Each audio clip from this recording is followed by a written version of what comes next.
बिस्मिल्लाहिर्रहमानिर्रहीम बिस्मिल्लाहिर्रहमानिर्रहीम इन्नल्लाहा व मलाइकतहु युसल्लूना अलन नबी या अय्युहल्लज़ीना आमनू सल्लु अलैहि व सल्लिमू तस्लीमा अल्लाहुम्मा सल्लि अला मुहम्मदिन व आलि मुहम्मद बिस्मिल्लाहिर्रहमानिर्रहीम इन्ना आतैनाकल कौसर फसल्लि लिरब्बिका वन्हर इन्ना शानिअका हुवल अब्तर सदक़ल्लाहुल अलीयुल अज़ीम।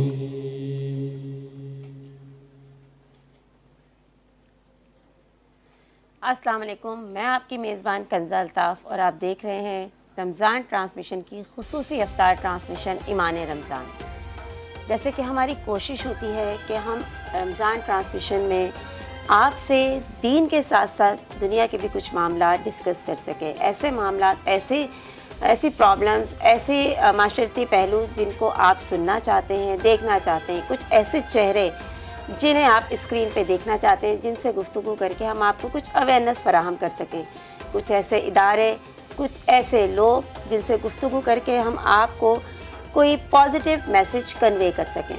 हमारी कोशिश होती है कि रमज़ान के इस महीने में, जो कि रहमतों और बरकतों का महीना है, जहां हर मुसलमान की ये कोशिश है कि मैं अपनी रब की रज़ा के लिए अल्लाह ताला के तमाम अहकामात को फॉलो करूं और उस पर चलते हुए अपने आखिरत को आसान बनाऊं, अपने लोगों को, आसपास के लोगों को, अपने जानने वालों को, अपने रिश्तेदारों को कुछ पॉजिटिव चीज़ें कन्वे कर सकूं। हमारा फ़र्ज़ बनता है बीइंग अ मुस्लिम कि हम रमज़ान के इस बाबरकत महीने में अपने रब ताला से मदद मांगें और अपनी रब ताला से रहमतें और बरकतें समेटते हुए अपने प्यारों, अपने रिश्तेदारों, अपने दोस्तों, बल्कि अपने इर्द गिर्द के तमाम लोगों के लिए कुछ पॉजिटिव कर सकें, कुछ अच्छा कर सकें, उनकी हेल्प कर सकें, उनके काम आ सकें। ना सिर्फ रमज़ान में बल्कि इसके अलावा भी बाकी जो महीने हैं उसमें भी हमें चाहिए कि हम अपना पॉजिटिव इमेज जो है वो दुनिया के सामने रखें और वो किरदार अदा करें कि जो मुसलमान होने के नाते हमें अदा करना चाहिए। हम अपने अखलाक को बेहतर करें ताकि हमारे आसपास के लोग हमसे तंग ना पड़े, हमसे परेशान ना हो, हमसे तकलीफ़ में ना आए। तो ये भी हमारी प्रायोरिटी है। हमारे साथ यहाँ कुछ गेस्ट हैं, मैं उनका तारुफ कराऊंगी, लेकिन उससे पहले हम चलते हैं मलिक साहब की तरफ। बिस्मिल्लाहिर्रहमानिर्रहीम, अस्सलाम वालेकुम। मैं हूँ अज़हर मलिक और आप देख रहे हैं इफ्तारी ट्रांसमिशन ईमान रमज़ान। रोज़ा नाम सिर्फ इस बात का नहीं है कि हम भूखे और प्यासे रहें, बल्कि रोज़े का मकसद है नज़रों का झुक जाना, रोज़े का मकसद है दिल का नरम हो जाना, रोज़े का मकसद है अपने नफ्स को तोड़ देना। जब हम अपने आँखों को रोज़े की हालत में देखेंगे, जब हम अपनी सोच को रोज़े की हालत में रखेंगे, तो हमारे तमाम इर्द गिर्द के अफराद जो हैं वो भी हमसे रूहानियत का हासिल करेंगे, क्योंकि अल्लाह पाक ने हुक्म फरमाया है कि ये बरकतों वाला, रहमतों वाला महीना है, तो इसमें तमाम शैतान को जकड़ दिया जाता है। तो फिर एक ऐसा माहौल बन जाता है कि हम एक दूसरे की हेल्प करने के लिए हम हर वक्त तैयार रहते हैं। जब इंसान अपने नफ्स को तोड़ता है तो उसके अंदर की मैं जो है वो ख़त्म हो जाती है। जैसे ही वो मैं ख़त्म होती है तो एक एहसास बेदार होता है जो दूसरों के लिए होता है कि रोज़ा जो है सिर्फ भूख और अफलास ही नहीं है, बल्कि दूसरों का ख्याल रखना भी है, दूसरों के काम आना भी है, दूसरों के साथ अच्छे ताल्लुकात को मज़ीद बेहतर करना भी है। क्योंकि नबी करीम सल्लल्लाहु अलैहि वसल्लम का इरशाद है कि मुसलमान जितने भी हैं वो एक जिस्म के मानद थे। अगर जिस्म के किसी एक हिस्से को तकलीफ़ होती है तो दूसरे हिस्से जो हैं वो आराम में नहीं रहते। तो बिल्कुल इसी तरह जैसे हम मुसलमान हैं तो अगर कोई दूसरा मुसलमान भाई तकलीफ़ में है तो उसकी तकलीफ़ हमारी तकलीफ़ है, उसका एहसास हमें करना है, उसकी ज़िंदगी के हर पहलू को हमें देखना है, हमें अड़ोस पड़ोस का ख्याल रखना है। और बिल्कुल इसी तरह जैसे हम रमज़ान का महीना गुजारेंगे, ये एक हमारे लिए प्रैक्टिस का महीना है, ट्रेनिंग सेशन है, और बाकी 11 महीने भी इंशाल्लाह हम इसी तरह चलेंगे। अब हम चलते हैं अपने मेहमानों की तरफ और मेहमानों का तारुफ करवाएंगी कंज़ा अल्ताफ़। जी बिल्कुल, हमारे साथ आज क्योंकि जैसे कि मैंने आपसे कहा, हम कोशिश करते हैं कि हम माशरे के मुख्तलिफ सेक्टर से यहाँ लोगों को जमा कर सकें ताकि हम हर डोमेन पे गुफ्तगू कर सकें, हर चीज़ को आप लोगों के सामने ला सके। तो हमारे यहाँ दाएं जानिब मौजूद हैं रीमा मेमन साहिबा, जो कि जनरल सेक्रेटरी हैं हेल्प ऑफ ह्यूमैनिटी ऑर्गेनाइजेशन की। अस्सलाम वालेकुम। उन्हीं के साथ मौजूद हैं हाजी मोहम्मद नज़ीर साहब, जो कि फाउंडर और चेयरमैन हैं, जो कि फाउंडर और चेयरमैन हैं ह्यूमैनिटी वेलफेयर ऑर्गेनाइजेशन के। अस्सलाम वालेकुम सर। वालेकुम अस्सलाम। और मेरे साथ यहाँ लेफ़्ट पे मौजूद हैं advocate supreme court Tariq Jakrani साहब, जो कि वाइस प्रेसिडेंट भी हैं Sindh high court bar association के। अस्सलाम वालेकुम सर। वालेकुम सलाम। थैंक उन्हीं यू। के साथ यहाँ मौजूद हैं ज़ेडएच खुरम साहब, जो कि प्रेसिडेंट हैं Pakistan print and electronic media foundation के। अस्सलाम वालेकुम। और जैसा कि मैंने आपसे कहा कि हम गुफ्तगू को करते हैं इस हवाले से कि ताकि लोगों तक हम पॉजिटिव मैसेजेस कन्वे कर सकें और लोगों के सामने वो चीज़ें भी ला सकें जिनको लोग जानना चाहते हैं। जैसे कि यहाँ रीमा मौजूद हैं, तो मैं चाहूँगी कि बीइंग अ जनरल सेक्रेटरी जो आप वेलफेयर ऑर्गेनाइजेशन चला रही हैं, तो मुझे थोड़ा सा ये भी गाइड कीजिएगा कि बेसिकली आप लोग किस थीम पे काम कर रहे हैं, आप लोगों का पर्पस क्या है। अच्छा, बिस्मिल्लाहिर्रहमानिर्रहीम। सबसे पहले तो हेल्प ऑफ ह्यूमैनिटी काम सिर्फ ज़ात, नस्ल और रंग रूप पे नहीं करता। हेल्प ऑफ ह्यूमैनिटी की कोशिश है कि हमारे साथ पाकिस्तान से जुड़े या पाकिस्तान में मौजूद जितने भी ऐसे लोग किसी भी ख्वाह मज़हब से ताल्लुक़ रखते हों या किसी भी मसलक या किसी भी रंग व रूप और ज़ात पात का हिस्सा हों, हमारे लिए वो सिर्फ़ इंसान है और इंसानियत की खिदमत रब ताला के करीब कर देती है। हमारा दीन, हमारा माशरा और हमारा इस्लाम हर तरीके से हमें सिखाया जाता है कि इस्लाम कहता ही है कि इंसानियत की खिदमत कर लो। तो हेल्प ऑफ ह्यूमैनिटी जो हमारा नेम है वो भी इंसानियत की खिदमत करना ही इसका तर्ज बनता है।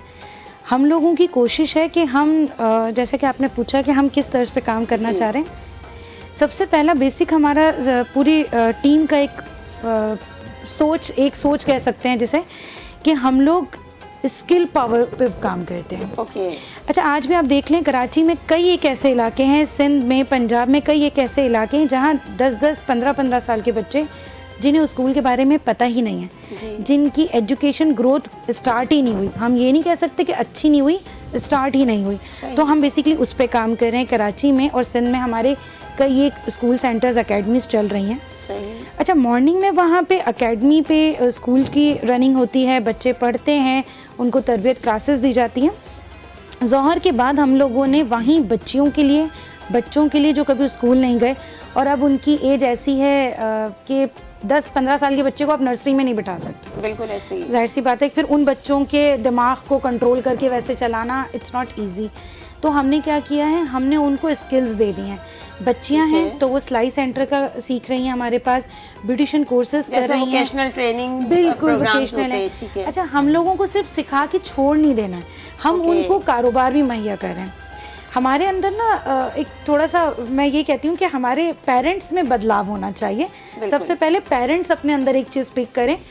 100% का रेशो है हमारे पास कराची में, 5% बिजनेसमैन है और 95% जॉब होल्डर्स हैं। बिल्कुल ऐसे। हम अपने बच्चे को सिर्फ ये चीज़ सिखा रहे होते हैं, शायद आप लोग भी मेरी बात से मुत्तफ़िक़ हों कि बेटा पढ़ लिख लो, अच्छी जॉब मिल जाएगी। हम एग्जैक्टली हम ये नहीं करते कि बेटा पढ़ लो, सीख लो, समझ लो और कारोबार। अगर हमें पाकिस्तानी हैं, हम कहते हैं आज हमारा शिकवा होता है पाकिस्तान बहुत पीछे, बहुत माजरत के साथ सिर्फ हम लोगों की वजह से। बिल्कुल, हर मुल्क का रहने वाला एग्जैक्टली हर मुल्क जो है वो एक ड्रामेस्टिक वर्ल्ड है। हर किसी ने अपना किरदार अदा करना है। तो किरदार ऐसा तो नहीं अदा करना है कि आप सुबह उठे, आपने रूटीन फॉलो किया, रात को आप सो गए। अल्लाह ताला ने भी हमसे पूछना है कि दुनिया में, इतनी खूबसूरत दुनिया में जब तुम्हें जगह दी गई, माहौल दिया गया, पढ़ाई दी गई, माँ बाप तरबियत के लिए मिले, तुमने क्या किया? बिल्कुल। अभी तो मेरे मुंह पर, आपके मुंह पर हम लोगों को ना लोग अच्छा भी बोल देंगे, क्रिटिसाइज भी कर देंगे। मज़ा तब है जब आप किसी की ज़िंदगी बना के जाओ। बिल्कुल ऐसा ही है कि आप किसी को खाना खिला रहे हैं, ठीक है, अच्छी बात है, लेकिन अगर आप उसको ये सिखा दें कि खाना तुमने कमा के खाना कैसे है, तो ये उसकी ज़िंदगी बदल सकता है। बिल्कुल, ये आपने बहुत पॉजिटिव बात की है, नो डाउट कि हमें इसी स्किल्स पे काम करना है। बेसिकली स्किल्स जो हैं वो इंसान को ग्रूम करती हैं, वो आपको बेटरमेंट की तरफ लेके जाती हैं, वो आपके लिए रास्ते खोल देती हैं। जबकि आप अगर कोई जॉब कर रहे हैं या फिर आप सिर्फ डिग्री लेके घूम रहे हैं, तो कभी कभी इतना पढ़ा लिखा इंसान भी परेशान होता है कि उसको कोई प्रॉपर जॉब नहीं मिलती है। तो ये बहुत मसले मसाइल होते हैं। बिल्कुल ऐसा ही होता है, क्योंकि अगर देखें तो पढ़े लिखे हमारे पास बहुत होंगे, स्किल्स वाले लोग कम होंगे। हुनरमंदी जो है वो एक बेहतरीन सिलसिला है रोज़गार का। आप कहीं भी बैठे हैं, किसी भी जगह पे मौजूद हैं, आपके लिए अल्लाह पाक वहीं रोज़गार फराहम कर देगा। लेकिन हमें ट्रेनिंग सेशन बच्चों में ऐसा दिया जाता है, जैसे अभी मैडम ने फरमाया कि पढ़ो लिखो और अच्छी जॉब मिल जाएगी। तो हमारा माइंडसेट शुरू से ऐसा अगर बना दिया जाता कि नहीं भाई आपको अपना काम करना है, बल्कि दूसरों को रोज़गार मुहैया करना है। तो जब ये माइंडसेट बन जाता है तो यही माइंडसेट, तो फिर ये माइंडसेट एक पूरी फील्ड बनता है और फिर रोज़गार देने वाले ज़्यादा और लेने वाले कम हो जाते हैं। मगर यहाँ सिलसिला थोड़ा उल्टा है। उसको सीधा करने के लिए हम हाजी साहब की तरफ जाते हैं, क्योंकि इसी के चेयरमैन भी हैं और फाउंडर भी हैं हाजी नज़ीर साहब। सर, आपने बेसिकली क्या बुनियादी क्वेश्चन क्या था, क्या सोच डेवलप हुई कि आप ह्यूमैनिटी की तरफ आ गए? कोशिश तो ये कि बहुत सारे लोगों को देखा, इसमें हम अपने जिनको लीडर मानते हैं, कायद मानते हैं, वो दिमाग में सवाल उठते हैं ना जब इंसान सोचने बैठता है। खल्के खुदा की राह से कांटे हटा के देख, तो ये सारे मामले चलते हैं। इनाम जब ही मिलेगा ना जब लोगों के लिए आप अच्छा सोचेंगे। बिल्कुल ऐसा। तो हम उसके लिए कोशिश कर रहे हैं। तो पूरी बातें जो मैडम ने की हैं, तो हमारा यही मंशूर है, यही हमारे इरादे हैं। इंशाल्लाह ताला आगे चल के बहुत अच्छा करने का इरादा है। अभी फ़िलहाल जितनी हमारी 10 साल में कोशिश थी हमने की अपने तौर पे। अब बाहर निकले हैं, लोगों से ये कहते हैं कि भाई हमारे साथ जुड़ें और हमारे साथ मिल के काम करें। इस मकसद को लेके आगे चलें कि हमारे मुल्क में एक भी बेरोज़गार ना रहे। बहुत अच्छी बात है। नौकरी पे तो 10 लोग जाएंगे, यही जो मैडम ने फरमाया कि हम 5% की तरफ चाहते हैं, जाने की कोशिश नहीं करते हैं। 95% जो है ना उनकी जाने की कोशिश करते हैं। अरे नहीं भाई, 5 को 6 पे ले आओ, क्योंकि कारोबारी आपको 5% लोग मिलेंगे दुनिया में, स्पेशली पाकिस्तान में तो ख़ास तौर पे। यहाँ और उसके बाद options 95 लोग जो है ना वो जॉब की तलाश में होते हैं, मारे मारे फिर ले होते हैं डिग्रियाँ लेके। तो उनको हम स्किल देंगे इंशाल्लाह ताला उस तरीके से जो मैडम ने कहा, तो बहुत अच्छा तरीका होगा और बहुत अच्छा रोज़गार मिलेगा। रोज़गार इस तरह से हम देते हैं कि किसी के घर में कोई छोटी मोटी दुकान करा दी, किसी को मतलब ये कि कोई सामान डलवा दिया। अगर किसी के कोई पंचर की दुकान है तो उसको मशीनें वगैरह लेके दे दी। जी जी। किसी के कोई छोटा सा केबिन है पान का, तो अगर सामान की किल्लत है या कोई ऐसे मामलात हैं या वो सामान ले नहीं सकता है, जी। उसको दिला दिया। तो इस तरह से हम कोशिश कर रहे हैं। बहुत अच्छी बात है, आप अपने हिस्से की शमा जला रहे हैं और अल्लाह ताला आपको मज़ीद तौफीक दे। हम और भी गुफ्तगू आपसे करेंगे, लेकिन हम तारिक साहब की तरफ अब आएंगे, क्योंकि इनका ताल्लुक एक ऐसी फील्ड से है, लॉ। बेसिकली लॉ जो है ना वो इतना कंपलसरी है हमारे माशरे को बैलेंस में रखने के लिए कि अगर आप देखें तो अगर हम रूल्स एंड रेगुलेशन को फॉलो नहीं करते ना, तो माशरे में जो है वो डिसबैलेंस होता है माशरा, और जो सारे उतार चढ़ाव हैं वो इसका हिस्सा बनते हैं और फिर बहुत सारी नेगेटिव चीज़ें सामने आती हैं। और फिर मैं इस पे और मज़ीद बात करूँ उससे पहले मैं तारिक साहब से पूछ ही लूँ। तारिक साहब, मुझे सबसे पहले तो ये बताइएगा, क्योंकि आपका एक प्रोफेशन ऐसा है कि जो हमारे माशरे की अगर हम देखें ना तो एक बैकबोन है, क्योंकि लॉ एक बड़ा इंपॉर्टेंट सेक्टर है कि अगर हम इसको फॉलो नहीं करते तो माशरे में बहुत सारे जो है ना डिसबैलेंस क्रिएट होते हैं। तो जो लॉ एंड ऑर्डर की सिचुएशन है आजकल, जिस तरह रूल्स बनते तो हैं लेकिन फॉलो नहीं हो पाते, या अगर बन जाते हैं और फॉलो होने में कोई प्रॉब्लम होती है तो फिर हम कोर्ट के अंदर जो टेक्निकल इश्यूज आते हैं या फिर वो एक दूसरे से कोऑर्डिनेशन में इश्यूज आते हैं, तो थोड़ा सा मुझे पहले आप ये थोड़ा सा डिफाइन कीजिएगा कि क्या आप समझते हैं इस बारे में। सबसे पहले तो मैं मशकूर व ममनून हूँ, आपने मुझे यहाँ मदऊ किया और अपने प्रोग्राम में आपने बुलाया और मुझे मौका फराहम किया कि मैं दोस्तों से अपनी कौम से मुखातिब हूँ। आपका जो क्वेश्चन है इसमें 2-3 पहलू यकजा हैं। एक तो रूल्स बनते हैं और इम्प्लीमेंट नहीं होते हैं, फॉलो नहीं होते हैं। रूल्स को फॉलो करना माशरे का काम है। बिल्कुल। मुकन्ना जो है वो असम्बलीज से रूल्स बनते हैं, कानून बनता है, उसको फॉलो करना माशरे का काम है। और अगर कोई उसको फॉलो नहीं करता, कुछ रूल्स होते हैं वो फॉलो नहीं करने पे जो है वो इतना नहीं होता है, लेकिन कुछ जो है वो जराइम होते हैं जी। उनको फिर रेगुलेट करने के लिए हमारे पास पुलिसिंग है जी।